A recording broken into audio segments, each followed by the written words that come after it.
माझा जन्म 3 जानेवारी 1831 रोजी सातारा जिल्ह्यातील नायगाव येथे झाला. वयाच्या 9व्या वर्षी माझा विवाह महात्मा ज्योतिबा फुले यांच्याशी झाला. मला शिक्षणाचा अजिबात गंध नव्हता, पण माझे पती म्हणजेच महात्मा फुले यांनी मला शिकवले व घडवले. त्यांनी पुणे येथील भिडेंच्या वाड्यात मुलींसाठी पहिली शाळा सुरू केली, पण त्या शाळेत मुलींना शिकवण्यासाठी कोणी तयार होत नव्हते. म्हणून त्यांनी मला तिथे मुलींना शिकवण्यासाठी पाठवण्याचे ठरवले. पण मी होते मात्र अक्षरशत्रू. मला वाचता येत नव्हते आणि लिहिता येत नव्हते, पण ज्योतिबांनी खूप कष्ट घेऊन मला शिकवले.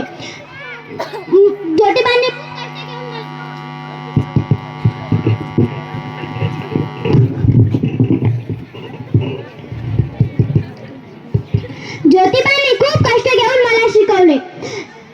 मी जेव्हा शाळेत समाजातील काही कर्मठ लोकांना ते सहन होत नव्हतं. मी शाळेत जाण्यासाठी तयार झाले, पण समाजातील काही कर्मठ लोक माझा विरोध करू लागले. स्वतःच्या मुलीला शाळेत पाठवत तर नव्हतेच, शिवाय मी शाळेला जात असताना मला दगडगोट्यांनी मारू लागले, मला शिव्याशाप देऊ लागले, माझ्या अंगावर शेण टाकू लागले.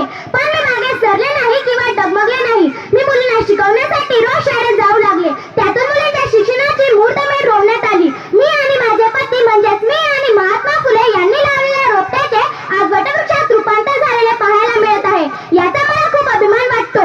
माझ्या जीवनात जे काही दुःख व जे काही कष्ट आले ते सर्व महिलांच्या जीवनात येत असतात. म्हणून महिलांनी त्या कष्टाला व त्या दुःखाला घाबरून मागे जाऊ नये, कारण महिलांमध्ये अशी ताकद असते त्या कष्टाला व त्या दुःखाला तोंड देण्याची. महिलांच्या जीवनात जर काही संकट आली तर महिलाच त्यांना यशस्वीपणे तोंड देऊ शकतात. एवढी त्यांना ईश्वराची देणगीच असते. मित्रांनो, माझ्या जीवनात जर ज्योतिबा आले नसते तर मी कधीच क्रांतिज्योती झाली नसती. तुमच्यासारखी सर्वसामान्य सावित्री राहिली असती. म्हणूनच आज तुम्हाला फक्त एवढंच सांगावंसं वाटतं की आपल्या मुलीला शिक्षणापासून दूर करू नका. तिला खूप शिकवा. तिचं शिक्षण फक्त तिच्यापुरतं मर्यादित नसतं, तर ती जर शिकलेली असली तर आपल्या घरातील सर्वांना ती शिकवू शकते. मित्रांनो, जर आपल्या घरातील स्त्री शिकलेली नसली तर ती आपल्या घरातील कोणाला शिकवू शकत नाही. मित्रांनो, आता सध्याची स्थिती अशी आहे की पुरुषांपेक्षा सर्व क्षेत्रांमध्ये स्त्रिया